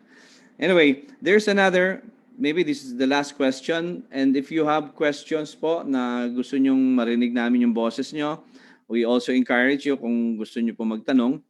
But this is the last question from one of our listeners po. From Bari Haji Ali Abdul, does airsoft guns need import permit? Ulitin ko po. Does airsoft guns need import permit? Okay. Pwede ko kayong sumagot, kayong dalawa, sir. Sir Mark, ikaw muna, mauna.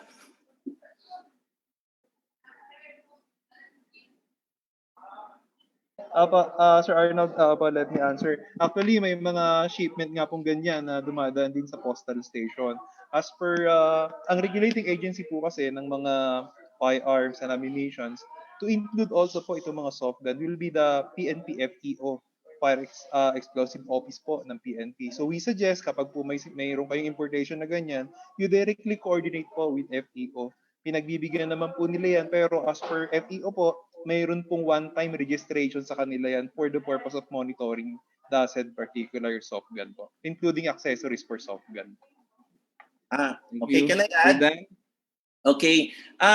Alam mo, marami na akong cases na ganyan, no, na nagko-question sila. In fact, nagko-complaints pa sila actually. Bakit soft gun lang naman ito? Hindi naman to kailangan. Hindi 'yun ang palaging nila, allegation nila sa Bureau of Customs. Tapos hino-hold ninyo. Ba't nyo to hino-hold? Hindi naman ito totoong mga barel, sabi ko ganon. Pero meron kasing ruling din Merong ruling ang FEO. So hindi natin pwedeng baliwalain yung ruling ng FEO. Ngayon, hindi wala sa Bureau of Customs yung magsasabi na meron o pwede o hindi. Kung sasabihin ng FEO na kailangan siya ng certification o kailangan talaga siya ng permit, din wala tayong magagawa tungkol doon, no? So ang advice ko kasi sa karamihan, lalo na pag mga regulated, kagaya ng sinabi ni Sir Mark kanina, coordinate always with other government agencies concerned.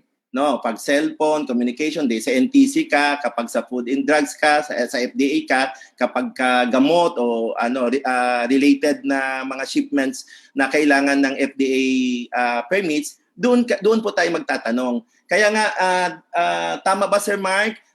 Yung Philippine National Trade Repository, makikita doon kung anong requirement ng isang importation.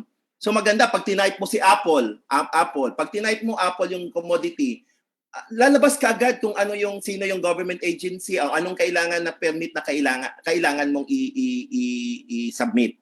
So I would suggest doon sa mga nakikinig sa atin ngayon, yung sa mga viewers natin ngayon, try to use the Philippine National Trade Repository. Malaking tulong po ito para hindi magiging hassle yung mga shipments ninyo. Thank you, Sir Dan. Thank you, Sir Mark. Now, before magkaroon muna tayo ng konting twist,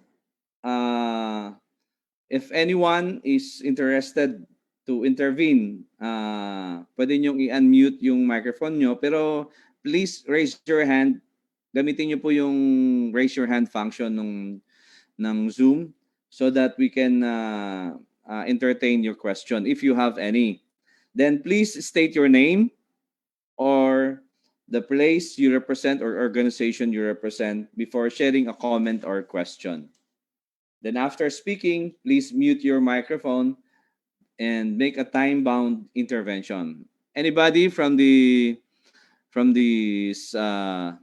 group that would like to give or share a concern or question, you can now unmute your microphone upon using the raise hand function.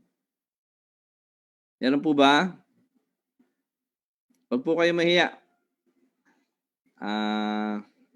Last time kasi binabasa lang namin yung mga tanong nyo, pero this time, dahil andito po yung mga expert na mga BOC NAIA experts, malakas ang loob namin na entertain yung mga tanong ninyo para masagot at mawala na yung mga agam-agam ninyo concerning sa BOC NAIA Customs Policies and Operations.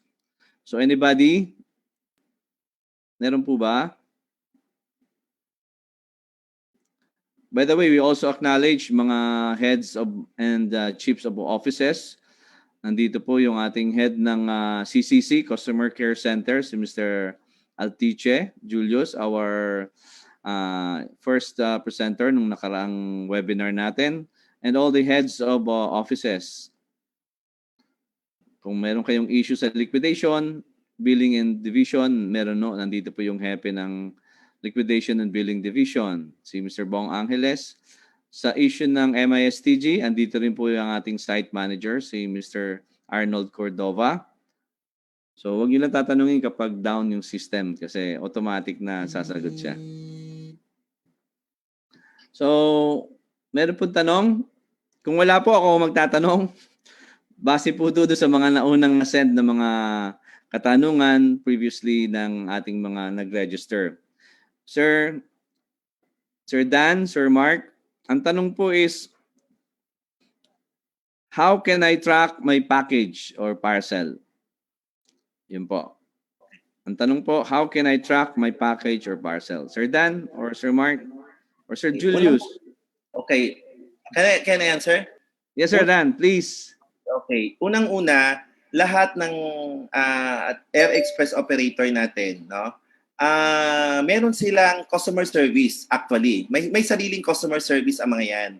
So doon pa lang kung makikita din ninyo yung website nila eh. Doon pa lang matitrace na talaga. In fact, kahit subukan ninyo ngayon, pagka meron kayong hawak na airway bill number, matatrack ninyo kung nasaan na yung shipment ninyo. Although sometimes hindi po siya ganon ka-updated. No, meron minsan nalilate sila pagpo-post kung saan na. No, there are cases talaga. Ako, experience ko 'yan sa ating mga Air Express operator. Pero nevertheless, meron silang system, merong tracking system ang ating Air Express operator. Ngayon, in absence doon sa kung hindi talaga masundan, meron din naman tayo dito sa NAIA, and very glad no na through the initiative of our district collector, Ma'am Talusan, meron binuo na CCC o yung NAIA cccustoms.gov.ph. So doon tayo makakatulong sa inyo, no? Na halimbawa meron kayong complaint, meron kayong tinatrack na kargamento. In fact, meron din kaming Viber group niyan eh. Kami nila Ma'am Chia, meron kaming tinatawag na Viber group, lahat ng mga tracking din na pinapasa kapag DHL concern or kapag FedEx concern, ano. So sinasagot po natin 'yan, yung mga concern sa tracking issues na 'yan dito sa atin. Sir Arnold, let me add po. Go ahead, Sir Mark. I think it was shared in your specific slides. For postal items po, you can track the whereabouts of your postal items of your parcel through the tracking.philpost.gov.ph. That is the direct tracking system of the Philippine Postal Corporation. Kapag po nakita niyo doon ang status for customs examinations or held by customs, you can check it now dito sa customs tracking system, which is the parceltracking.customs.gov.ps/kios.php, or you may now call our hotlines po to follow up the whereabouts of your postal items. Thank you po. Thank you, Sir Mark. Again, may katanungan po ulit. Pwede yung sagutin din to ni Sir Julius Altiche. Can the parcel be returned to sender if duty or tax is not paid or permit could not be submitted? I will repeat. Can the parcel be returned to sender if duty, tax is not paid or permit could not be submitted? So, Sir Mark? Apo, yes sir, Sir Arnold. Actually, marami po sa postal stations, na mga postal items na kapag may babayaran na po, nalalaman nila na may babayarang duties and tax, they request po na kung pwede pong i-return to sender na lang.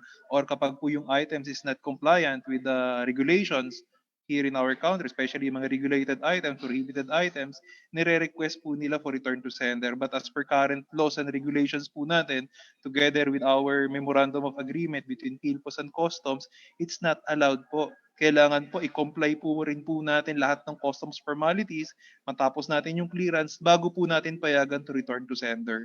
So yun po yung medyo nakakalungkot po, pero wala rin pong magawa ang Bureau of Customs because there's an existing laws, there is a rules and regulations na nagsasabi sa atin na dapat compliant sa formalities, compliant sa lahat ng requirements. Kung may babayaran duties and taxes, dapat mo nang bayaran bago natin sila payagan na i-return to sender. Thank you po, Sir Arnold. Sir? Additional? Sir Dan, go ahead po, please. For air express shipment, hindi po natin ina-allow din yan except under Section 10 of the CAU 5-2020. Ano ba dito? Ito yung missorted or misrouted shipment lang po. So doon sa provision sa section na yon, identify po ano-ano yung mga shipment na pwede nating ibalik na hindi pa nababayaran ng duties and taxes, na hindi din babayaran ng duties and taxes. Nakalagay dito na the airway bill indicates that the consignee's address is other than the Philippines. So ibig sabihin, wrong shipment talaga siya. Pag tiningnan natin yung cargo, for Thailand siya, tapos nakalagay doon sa package niya, nakalagay intended for Thailand, pwede natin siyang ibalik na walang binabayaran duties and taxes. Pero pag hindi po, other than this section, hindi po pwede. Magbabayad din siya or i-abandon niya yung goods kung hindi ayaw niyang i-release. Thank you, Sir Dan. I think we have a question from one of the participants, Miss Pia Reyes. Ma'am Pia Reyes, you can now intervene. Please Good unmute afternoon, your sirs. microphone. Identify your first. Yes, sir. Yes, Thank I'm you. Pia Reyes po. I'm a licensed customs broker. Ang question ko lang po is with regards with the de minimis cargo. Hindi po ba ito na-abuse considering that below 10,000 peso valued cargo is not paying duties and taxes? But then we know na ginagamit po itong privilege na to.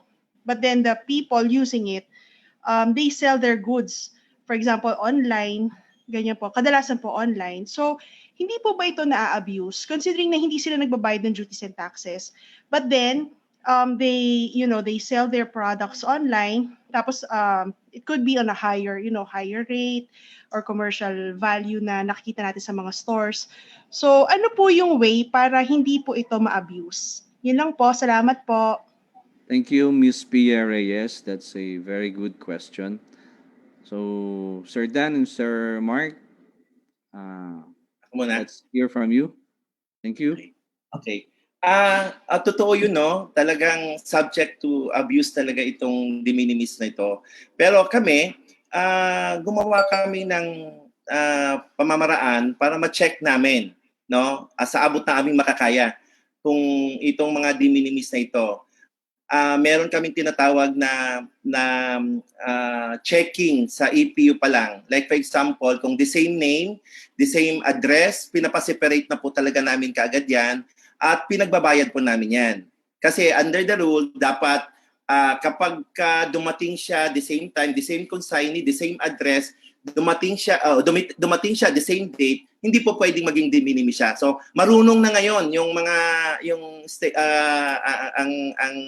ang mga kababayan natin para makaiwas sa tax, no. Ang ginagawa nila, siniseparate nila ang na under de minimis. Pero tayo din naman, dahil nakita na natin kung paano nila ito ginagawa, gumagawa din tayo ng pamamaraan na ma-check din natin ang mga ito na hindi naman totally ma-abuse talaga ang ganong sistema. So, lahat ng mga pangalan na pare-pareho ang pangalan nila, pareho ang address, at pareho din ang date of arrival, automatic yan, pinapaseparate ko yan. No? Pinapaseparate natin yan.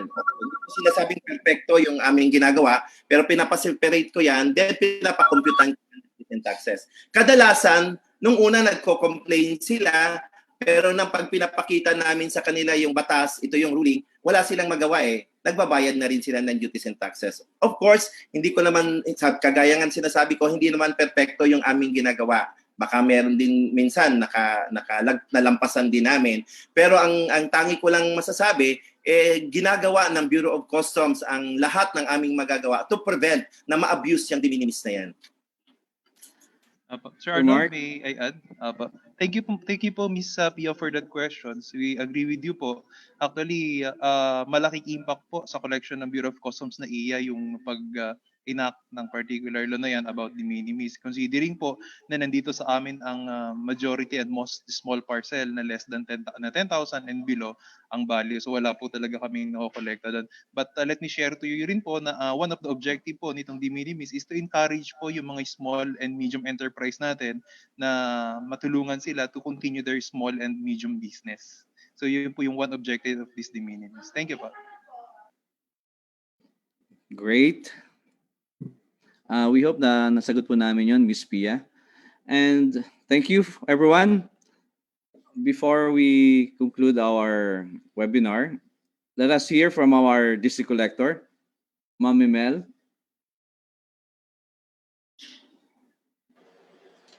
Thank you, Arnold, and thank you, Mark Almase and Mr. Dan Oquillas, for providing our listeners with our guidelines here in Port of NAIA. As of now, I think we have 79 Zoom participants, no? And meron ding mga nasa Facebook Live natin. Lahat ng nakinig sana today were enlightened. And if in case there are still some questions that were left unanswered, i-email lang ho nyo sa amin dun sa provide na email address and also dun sa mga hotlines that were provided to all of you.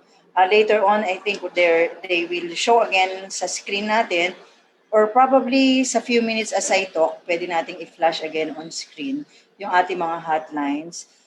This is also our way of helping you out para ho sa lahat ng mga concerns nyo ay tuloy-tuloy naming matugunan at tuloy-tuloy naming ma-actionan yung lahat ng inyong mga questions regarding sa importations dito sa NAIA. Kung sakali kung merong delay sa aming mga pag-clear o pag-clear sa mga importations nyo, as what was discussed a while ago, there are times na meron ho mga regulating agencies that requires your documentary compliance. At the same time ho, meron ding mga requirement ang field post, meron hong mga delivery time din sila that you also need to consider at ang ating hong mga air express operators. So para ho malaman nyo kung ano talaga yung status ng inyong parcel because most of the time, cleared na ho to sa Bureau of Customs. So pagka meron hong konting delay, probably you have to call us or call the warehouse operators kung ano na yung status. But here in the Bureau of Customs, lahat ho ng ating proseso ay mabilis. Kung as I've mentioned, kung merong delay, ito yung meron lang kaukulang requirement na dokumento na kailangan yung isubmit. But other than that, ang mga proseso ho namin dito ay very smooth at mabilis naman ho. And we wanted everything na ma-expedite at makarating sa inyo sa tamang oras dahil alam namin mga time sensitive to. So, siguro gusto ko lang ding malaman ng public na mula nung March 2020, nung nagkaroon tayo ng pandemic, we have been expediting a lot of PPEs, mga medical kits, mga medical supplies. Ito ay para tugon dun sa pandemic problem natin, para din makarating agad sa mga ospital at saka makarating sa mga naghihintay na mga recipients ng ating mga medical kits at mga medical supplies. As of now, ang ating mga importations ay around 9,526 at this moment, at this day I mean. So that is from March 2020 until December 17 of 2020. So ito ho ay na-expedite namin. Ang mga kasama ho natin dito sa Bureau of Customs NAIA ay nagtatrabaho dito ng 24/7. So even during the time of pandemic, lahat ho dito ay halos nagtrabaho wala hong humpay kahit madaling araw dahil alam namin mga time sensitive lahat ng importations nyo. Kanina ho na-mention that we will soon open our customer care center. Ito ho ay project ni Commissioner Ray Leonardo Guerrero. Lahat ho ng ating 17 ports ay meron na hong customer care center. At itong December ay ang MICP at Port of NAIA ho ay mag-open na ho ng ating customer care. Ang intention ho nito, ang objective nito ay talagang para mapabilis lahat ang proseso ng inyong importations. At ito nga ho ang promoting of ease of doing business na reforms and initiatives ng ating commissioner. We're targeting December 22. Ito ho ay formally malulaunch dito sa main office ng Port of NAIA. At the same time, simultaneous ho, magbubukas ang ating customer care dito din sa CMEC natin. This is the first port, no, to launch 2 customer care centers sa isang port. And that is the intention of the Commissioner na makatulong sa lahat ng ating mga stakeholders at mga consignees kung saan pupunta, paano ma-expedite, saan magpa-follow up, saan magsasubmit ng mga dokumento. So ito ho ay para din sa ating public at sa ating mga consignee, mga stakeholders para matulungan kayo. So again, on behalf of the Bureau of Customs, in behalf of our Customs Commissioner, Commissioner Ray Leonardo B. Guerrero, ang ating mga grupo dito sa Port of NAIA, ang aming mga lahat ng officials from all the employees of Port of NAIA, kami ho ay tutugon sa lahat ng mga concerns nyo regarding your importations at talaga hong tutulong kami para ma-expedite. Pagkakumpleto lang ho lahat ng requirements at talagang lahat ho ay compliant, mabilis ho ang proseso natin dito. So thank you very much and we will soon see you sa aming 3rd webinar dito sa Port of NAIA. Thank you. And thank you, Arnold. Yes, ma'am. Again, great. Thank you, Ma'am Mel. Thank you, everyone. So let us give a round of applause sa lahat na naka-attend na to. Maraming salamat po, ma'am. Maraming salamat. Thank you and please continue to follow our Facebook page, Bureau of Customs NAIA. And also for some announcements, every time na may announcement po kami, nandun po sa Facebook page namin. Thank you po.